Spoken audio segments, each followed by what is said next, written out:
May 15th, 1945. 6:47 a.m. A holding facility 20 miles outside York, England. Rain drummed against corrugated metal roofing, each drop a metallic ping that echoed through the converted textile warehouse. Margaret Hoffman pressed her spine against the damp brick wall, feeling the cold seep through the thin fabric of her Wehrmacht auxiliary uniform. The fabric stank of diesel fuel, sweat, and fear that had calcified over 9 days of transport. Her hands trembled not from the morning chill, but from the certainty lodged in her chest like a stone. Today, they would be executed. The knock came at 7:02 a.m. 3 sharp raps on the steel door. Someone screamed. Margaret didn't know who. Perhaps it was her own voice joining the others. 23 German women crammed into a space meant for stored bolts of cloth. All convinced the next sound would be rifle bolts sliding home. Hilda Brown, who'd worked signals in Hamburg, grabbed Margaret's wrist hard enough to leave marks. No one spoke. Speaking drew attention, and attention meant selection, and selection meant the door opened. If this story surprises you, you're not alone. Hit subscribe because the history they didn't teach you is the history that matters most. For 12 years, Margaret had absorbed a consistent narrative about what happened to German soldiers, and especially German women, who fell into enemy hands. The propaganda films had been explicit, shown in every cinema and factory hall from 1939 onward. British soldiers were portrayed as degenerates, who would violate captured women before executing them in ditches. The Americans were depicted as gangsters, motivated purely by vengeance. Soviet treatment was described in terms that made execution seem merciful by comparison. These weren't subtle suggestions. They were state doctrine, repeated until they became reflexive truth. The Goebbels ministry had distributed pamphlets to auxiliary units in early 1945. As the Reich crumbled, Margaret had read hers 3 times, each reading tightening the knot in her stomach. Capture is dishonor, it stated plainly. The enemy shows no mercy to German women. Resistance to the last breath is not just duty, it is survival. The pamphlet included testimonies, names and dates provided, of women who had supposedly endured torture before being granted the mercy of a bullet. Whether these accounts were fabricated or real became irrelevant. They shaped expectation. They prepared women like Margaret for a specific kind of end. By May 1945, as the Wehrmacht disintegrated and units scattered, the propaganda had fully metastasized into personal belief. Margaret's commanding officer, Oberleutnant Fischer, had distributed cyanide capsules to the 34 women under her command on May 5th, the day before British armored units overran their position outside Lüneburg. When the moment comes, Fischer had said, voice steady despite the artillery fire shaking plaster from the ceiling, you will know. 7 women took the capsules immediately. Margaret had held hers in her palm, felt the gelatin coating against her skin, and couldn't bring herself to swallow. Not from courage. From paralysis. The remaining 23 women were captured on May 6, 1945, at 14:22 hours. British soldiers from the 7th Armored Division had surrounded the administrative building where they'd barricaded themselves. The surrender had been wordless. Hands raised, eyes downcast, certain they had perhaps 90 seconds of life remaining. When the soldiers simply zip-tied their wrists and loaded them into lorries, the women didn't speak. Some cried silently. Others sat rigid, waiting for the lorries to stop at some field or forest where the real business would occur. The lorries never stopped at a forest. They stopped at an airfield, then a cargo plane, then a holding facility in Yorkshire that smelled of wet wool and machine oil. Sergeant William Turner stood in the doorway, rain-darkened uniform clinging to broad shoulders. He was 42, Margaret would learn later, with gray threading through brown hair cropped military short. His face carried the weathered creases of someone who'd spent years outdoors. But his eyes, pale blue, unsettling in their steadiness, showed no cruelty. He held a wooden crate under one arm. Right then, he said in English, none of them fully understood. His voice was Yorkshire rough, matter of fact. Breakfast. He set the crate down. The word Cadbury was stenciled on the side in purple letters. Margaret's breath caught. The propaganda had not prepared her for breakfast. It had not prepared her for a British sergeant who moved with the casual efficiency of someone distributing supplies, rather than dispensing punishment. Turner reached into the crate and withdrew rectangular objects wrapped in purple paper. He held one up, turned it so they could see. Chocolate. Hilda's grip on Margaret's wrist loosened. Somewhere in the back of the room, Annalisa Koch made a sound.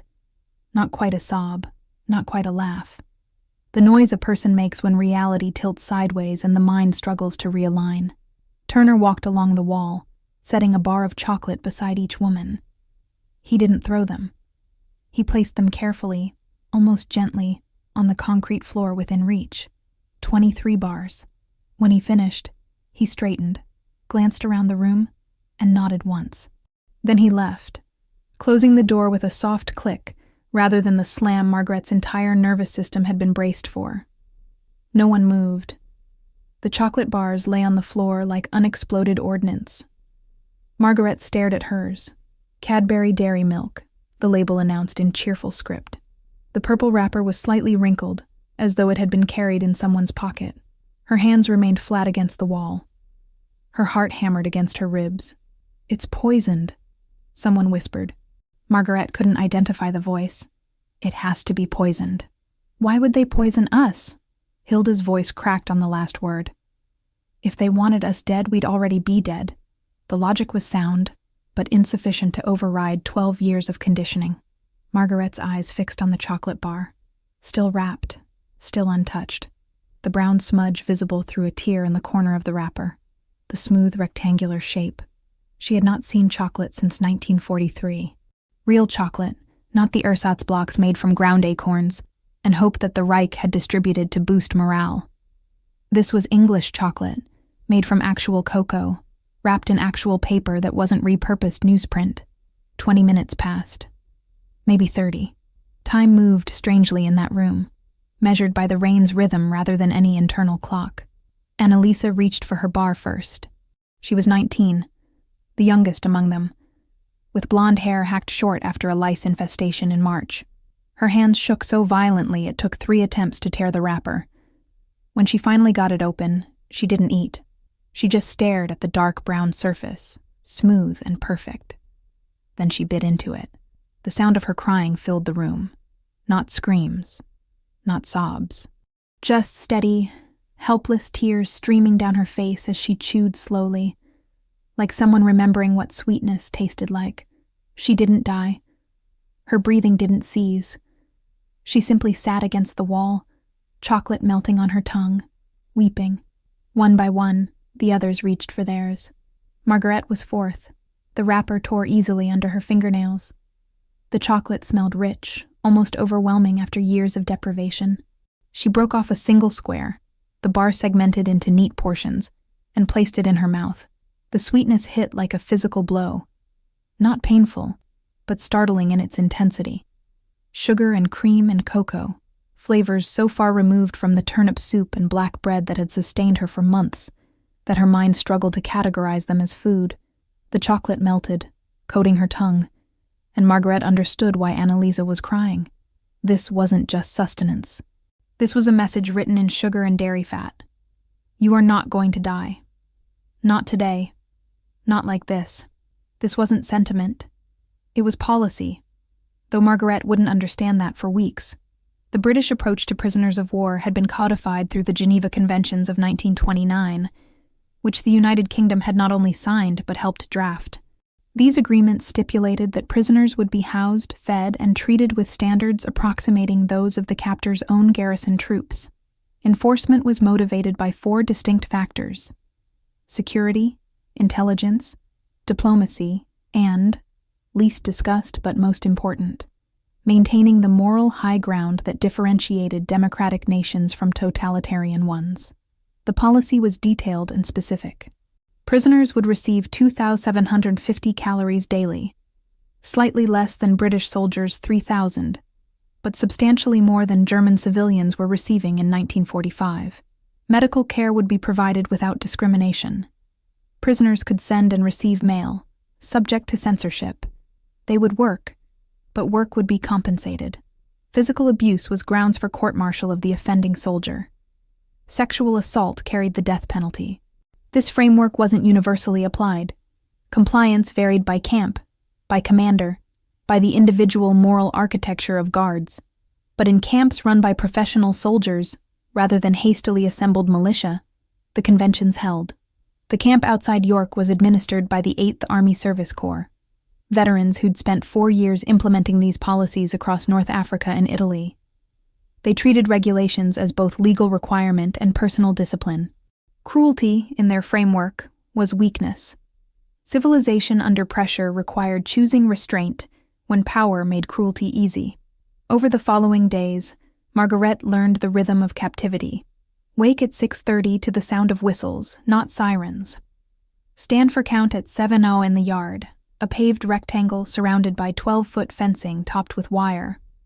Breakfast at 7:30, porridge with actual milk, toast with margarine, tea so hot it scalded. The first morning, most of the women couldn't finish their portions. Stomachs shrunken from months of inadequate rations rebelled against abundance. Margaret forced herself to eat half the porridge, each spoonful sitting heavy and strange, then wrapped the toast in a handkerchief and hid it in her bunk. She expected the guards to search for hoarded food, to punish the concealment. They never did.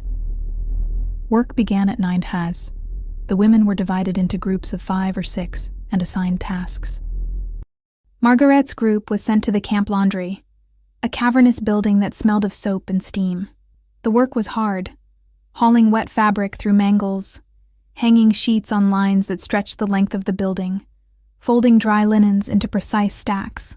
But it was purposeful work, not punitive. The laundry supplied the entire camp, hundreds of soldiers and staff. There was satisfaction in seeing clean sheets replace dirty ones, in the mathematical order of folded piles. Corporal Davies supervised the laundry. He was Welsh, 58, with hands scarred from years of manual labor before the war. He spoke slowly, using gestures when words failed, and never raised his voice.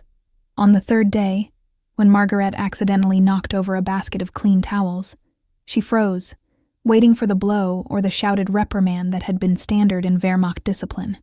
Davies just picked up the basket, helped her refold the towels, and said something in English that included a smile. Hilda, whose English was slightly better, translated later. These things happen. No harm done. Lunch was at 13 now, soup with vegetables and sometimes meat, bread that was fresh rather than stale, more tea. The women ate in a separate mess hall, long tables with benches, supervised but not crowded. The portions were identical to what the British soldiers received. Margaret verified this by watching through the windows as soldiers lined up at their own mess. The equality was disorienting. In Wehrmacht structure, prisoners ate last and least. Here, meals arrived on schedule. Same quality, same quantity. Afternoons brought more work or, occasionally, instruction. A British Army chaplain, Reverend Thomas Hartley, arrived weekly to teach basic English. The lessons were optional. Margaret attended because sitting idle made her thoughts spiral toward what might be happening in Germany, toward family she couldn't contact, toward a future impossible to imagine. Hartley was patient, almost absurdly so, repeating phrases until rough German accents smoothed into something approximating comprehension. "Good morning. How are you today?" "I am well, thank you." Simple sentences that carried enormous weight. Learning the captor's language felt like betrayal and survival in equal measure. Dinner at 18, UAM. Then 4 hours of unstructured time before lights out at 22 Altansogun. The women gathered in their barracks, converted warehouse space divided by hanging blankets into sections for sleeping and a common area with mismatched chairs and a single table. They didn't talk much those first weeks. Conversation required acknowledging their situation, which required processing the dissonance between expectation and reality. Easier to sit in silence, mending clothes or staring at walls, but silence erodes. By the third week, small exchanges began. Annalisa taught the others a card game she'd learned from her brother. Hilda discovered a harmonica someone had left behind and coaxed out halting melodies. Margaret, who'd worked as a secretary before conscription, organized a system for tracking which woman owed which favors. A cigarette for mending a hem, an extra slice of bread for washing someone's stockings. The informal economy of survival and small comforts. Over the following months, Small gestures accumulated like sediment, each one slight but collectively transformative. In late June, Sergeant Turner appeared with a box of used paperback books. English novels mostly, but also German volumes someone had collected from captured officers. He set the box in the common area without ceremony and left. Margaret picked up one of the German books, Goethe. She hadn't read poetry since 1943, when literature that wasn't propaganda became scarce, then forbidden. The pages smelled of mildew and tobacco, but the words were intact. She read for 3 hours that evening, losing herself in verses about wandering and yearning, poems that had nothing to do with war. In July, Davies brought flowers. Not for any special occasion, just wild flowers he'd picked from a field bordering the camp, tied with twine, placed in a dented tin can filled with water. He set the makeshift vase on the laundry room windowsill and gestured for them to smell. The gesture was so domestic, so utterly normal, that Margaret felt her throat tighten.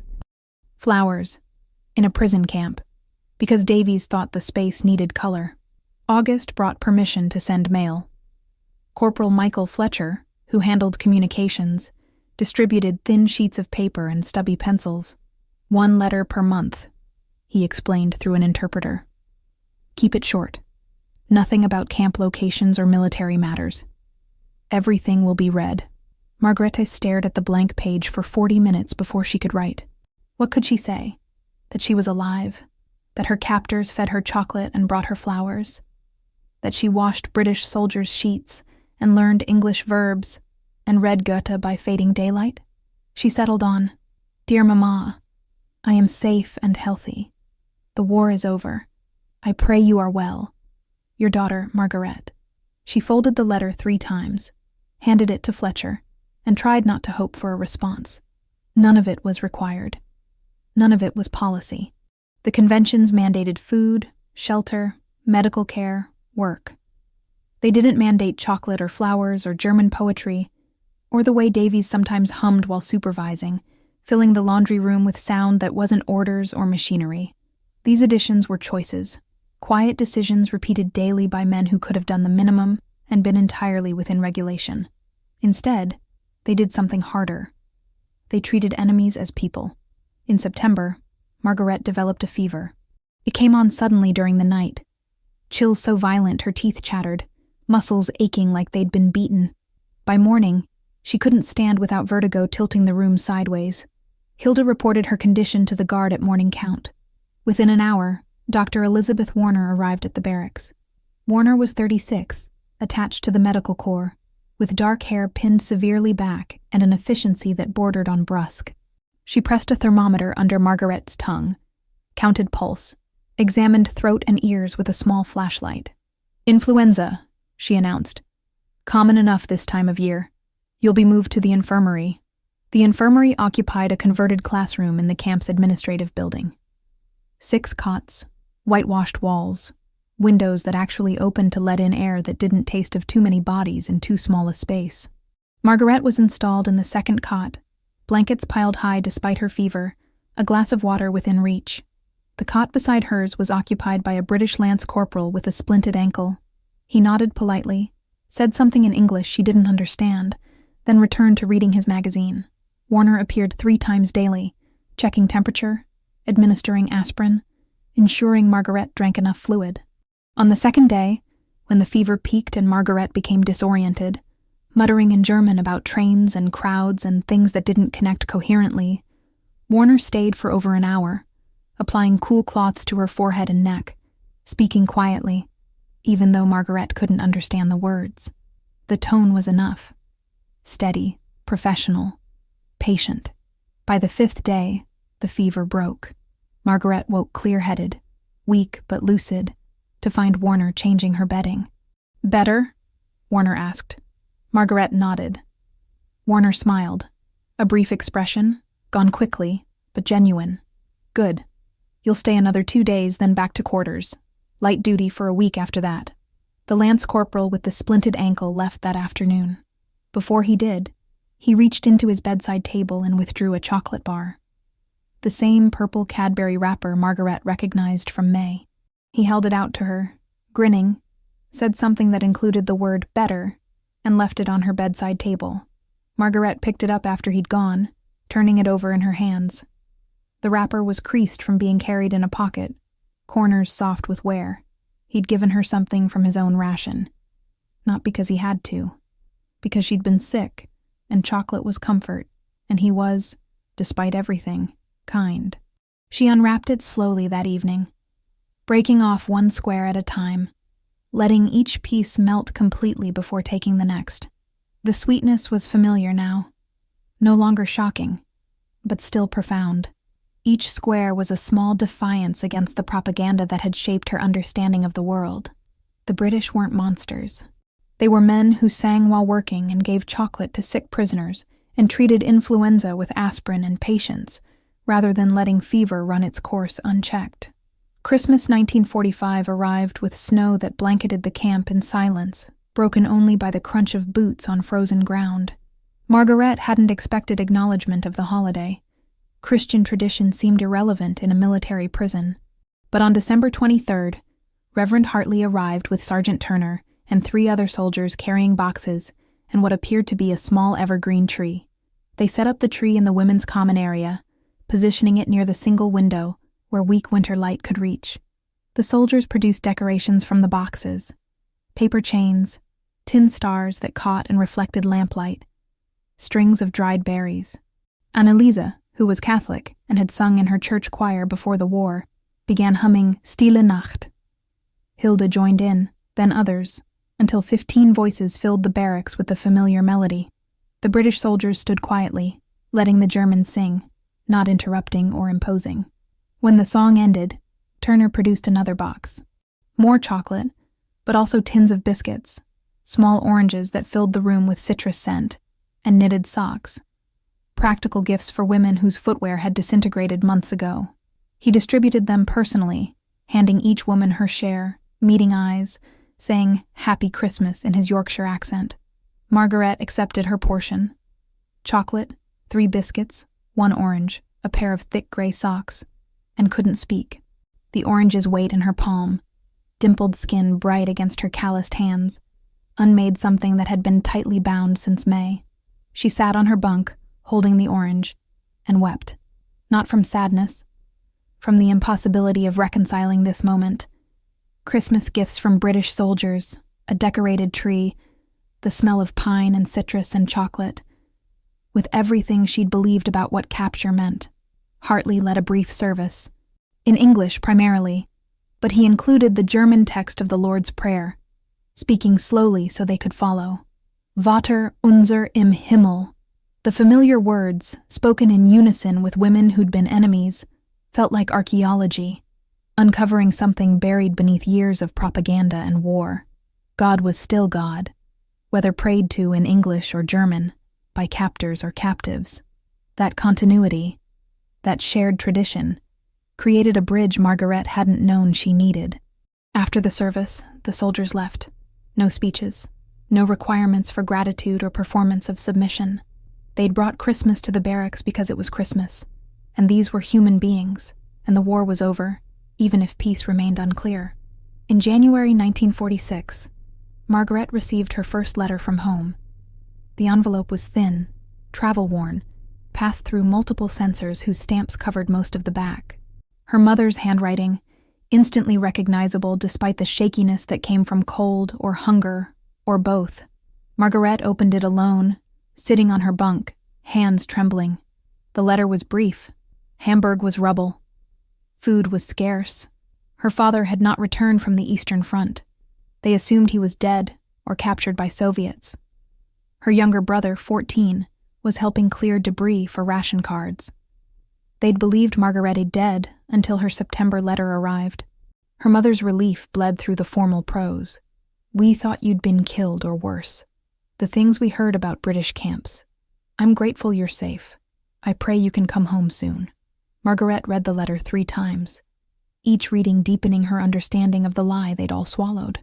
Her mother still believed the propaganda about British camps being death sentences. She was relieved Margaret was merely imprisoned, rather than tortured or executed. The reality, chocolate, flowers, influenza treatment, Christmas oranges, would sound like fantasy. Or collaboration. Margaret folded the letter and tucked it under her mattress, not ready to respond, not sure how to explain that captivity had been nothing like they'd been told. She wrote back in February, carefully worded, aware Fletcher would read it, but honest within those constraints. The camp is not what we were told to expect. I am fed. I work in the laundry.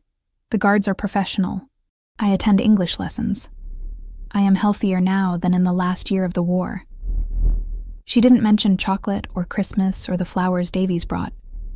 Those details felt too intimate, too likely to be misinterpreted. But she hoped the subtext was clear. They'd been wrong. Both sides had been wrong about each other.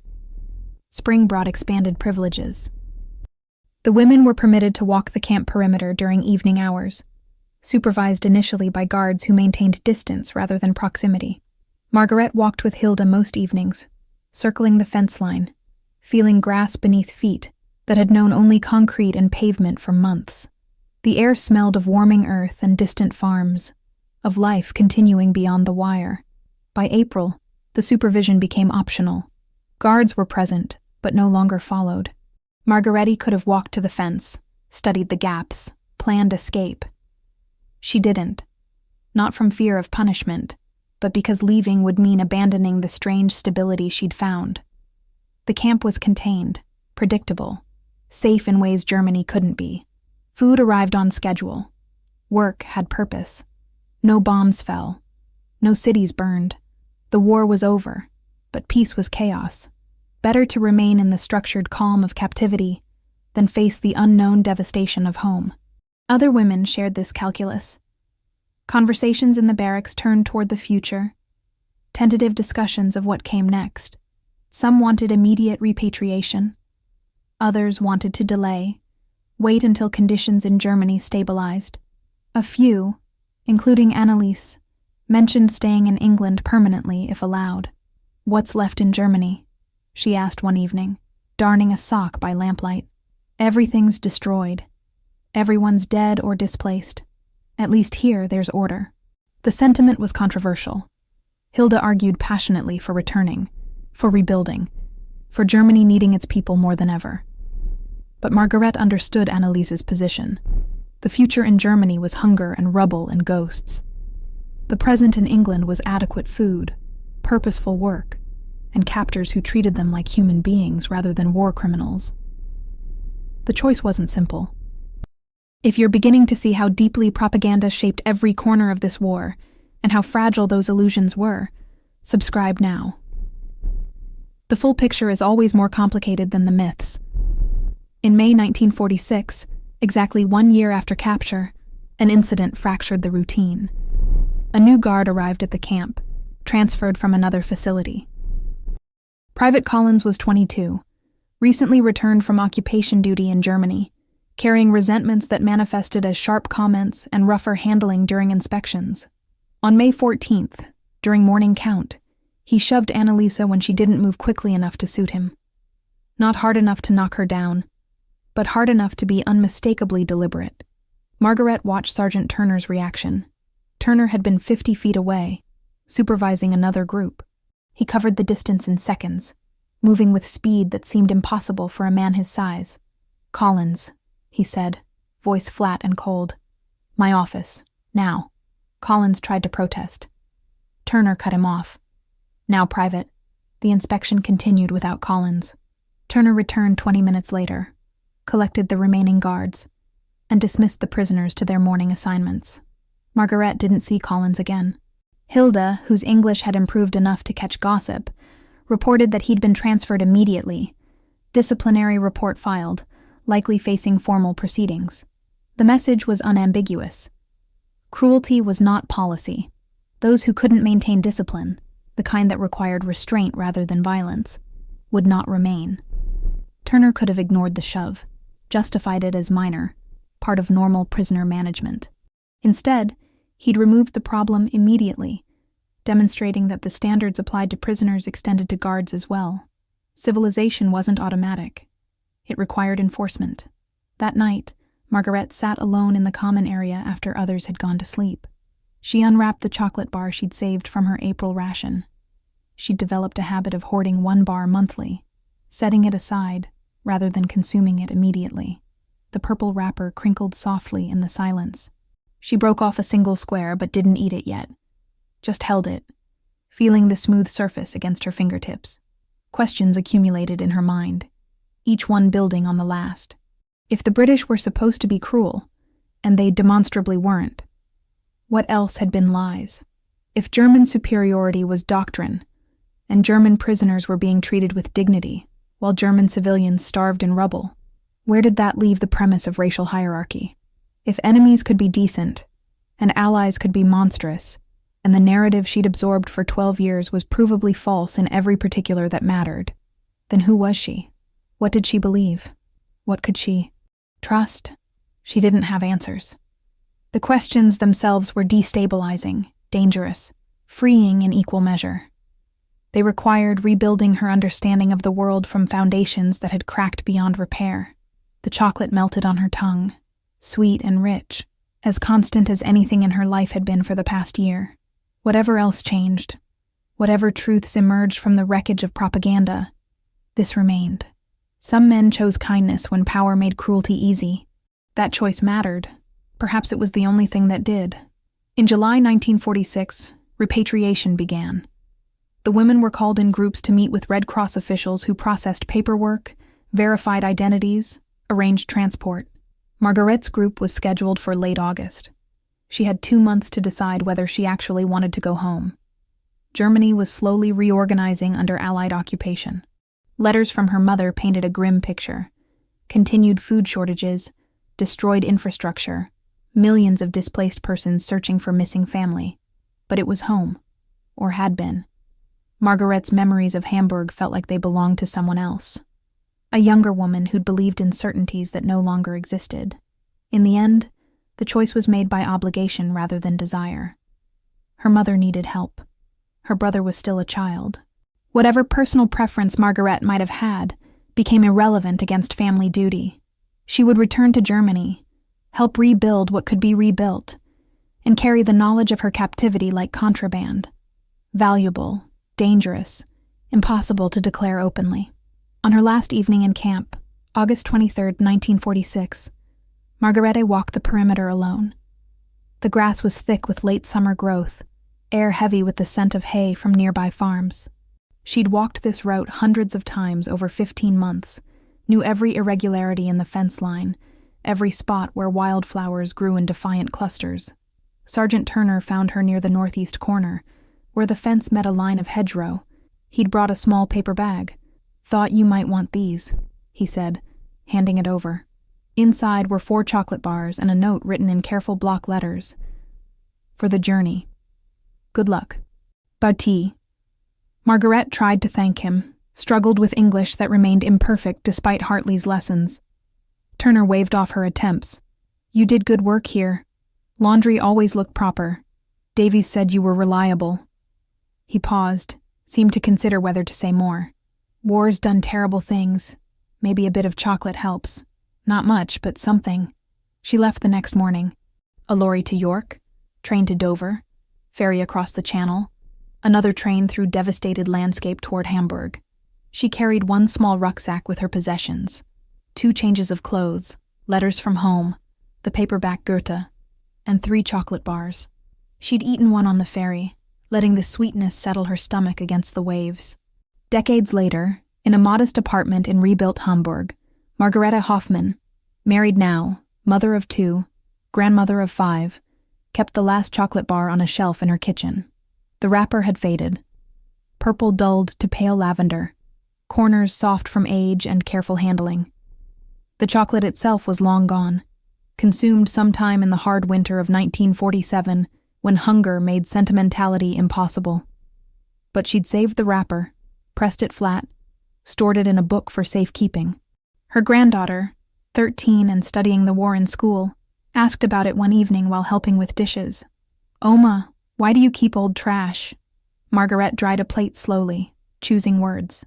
"It's from England, from when I was a prisoner. A British soldier gave it to me." The girl frowned. confused by the history lessons that painted clear lines between good and evil. But weren't the British our enemies? Yes, Margaret said. They were. Then why did he give you chocolate? Margaret set down the plate and picked up the wrapper, holding it to the light. The Cadbury logo was still visible, cheerful and absurd. Because people are more complicated than nations. Because being strong sometimes means being gentle. Because he chose to. Before you go, subscribe. Because history isn't just what happened. It's what we choose to remember and why. The wrapper returned to its shelf, slipped back into the pages of Goethe, marked poetry about wandering and home. Every few months, Margaret would take it out, smooth the faded purple paper between her fingers, and remember, the measure of a nation isn't its weapons, but its restraints. The measure of a soldier isn't his capacity for violence, but his choice not to use it. And the measure of civilization is what we do when no one's watching, when power makes cruelty easy, when we choose chocolate over contempt. The war had taught millions that enemies were inhuman, that capture meant death, that mercy was weakness. But in a converted textile warehouse 20 miles outside York, a different lesson was taught through small acts repeated daily until they became testimony. Humanity persists, even in prisons, even between enemies, even when everything you've been told insists otherwise. Sometimes it just takes chocolate to prove it.